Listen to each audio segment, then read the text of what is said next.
तर जुलै महिन्याचा दुसरा आठवडा संपला तरी मराठवाड्यातील अनेक भागात अपेक्षित पाऊस झालाच नाहीये। त्यामुळे अनेक शेतकऱ्यांच्या पेरण्या रखडल्यात।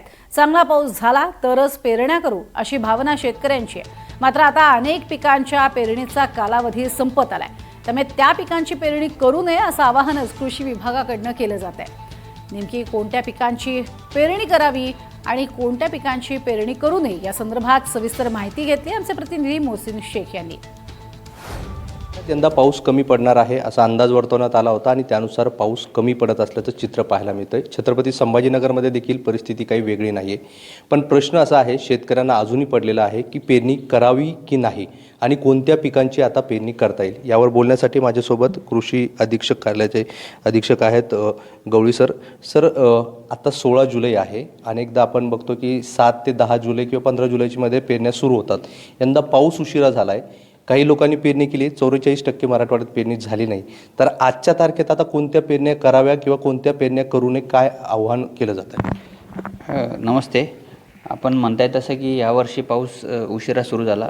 संभाजीनगरमध्ये पाऊस आपल्याकडे आलेला आहे। 26 जूनपासून पाऊस आला, परंतु झालं काय की 26 जूनपासून ते आतापर्यंत जो पाऊस आपल्याला मिळालेला आहे तो पाऊस एकंदरीत आजपर्यंत जो सरासरी पाऊस पडतो त्याच्या जी सरासरी जर बघितली आपण तर आपल्या संभाजीनगरच्या याच्यामध्ये आपल्याला 184 मिलीमीटर ॲक्च्युअल रेनफॉल आपल्याला आतापर्यंत पडलेला आहे आणि 193 मिलीमीटर पाऊस आपल्याला नॉर्मल हा रेनफॉल आहे। तर जी तूट आहे जवळपास एक 5% तूट आतापर्यंतच्या पावसामध्ये आहे, परंतु हा पाऊस उशिरा सुरू झाला त्याच्यामुळे बऱ्यापैकी शेतकऱ्यांनी उशिरा पेरण्या केल्या। परंतु आज संभाजीनगरची जर परिस्थिती बघितली तर एक 85% वरती आपण पेरण्या आपल्या संभाजीनगर जिल्ह्याच्या पोहोचलेल्या आहेत। काही भाग होते की जिथं कंटिन्युअस पाऊस चालू होता त्याच्यामुळे काही लोकांना पेरण्या करता आले नाही आणि उशिरा झाल्यामुळे काही लोकच्या पेरण्या ज्या आहेत त्या आता काही ठिकाणी पाऊस कमी पडला। तर जे आता आपण जसे बोलले की उशिरा पाऊस आल्यानंतर कोणते पिकं आपण टाळायला पाहिजे, तर त्याच्यामध्ये विद्यापीठाचं जे कंटिजेन्सी वसंतराव नाईक मराठवाडा कृषी विद्यापीठ आहे यांच्या शिफारशीनुसार आपण शेतकऱ्यांना आवाहन करतो की कापूस, संकरित ज्वारी आणि भुईमूग हे पिकं आता आपण पूर्णपणे टाळले पाहिजे। मूग, उडीद वगैरे हे जे पिकं आहे ते यांचा पूर्ण काळ निघून गेलेला आहे, म्हणजे ते आपण आता अजिबात ते पिकं घेऊ नये असं शिफारस विद्यापीठाची आहे।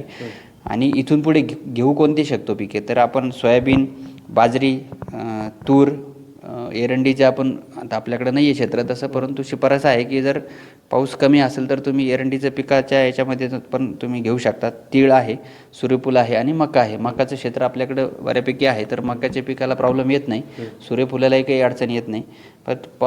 तर हे पिकं आपण याच्यामध्ये घेऊ शकतो आणि वाणाची निवड करताना लवकर येणारे वाण शेतकऱ्यांनी निवडले पाहिजे असं माझं आव्हान आहे। प्रश्न असा आहे की आपल्याकडे कापसाचं पीक मोठ्या प्रमाणात घेतलं जातं। आता जे कृषी विभागानं सांगितलं विद्यापीठाने की ते घेऊ नये, जर घेतलं तर काय अडचणी येऊ शकतात? तुमचा अभ्यास काय सांगतो किंवा काय सांगितलं जातं? कापूस आता घेतला तर कापसाचा जो पीक असतो तो जास्त कालावधीत येणारं पीक असतं।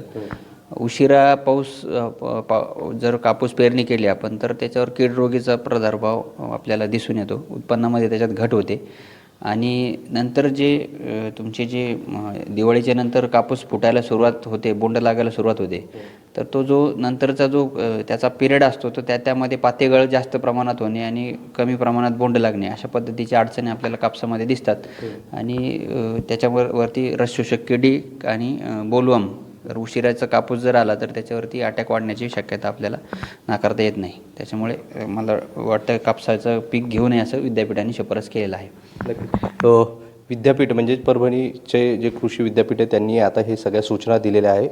आकडेवारी जर बघितली तर 63% एवढं कापसाची लागवड मराठवाड्यात झालेली आहे।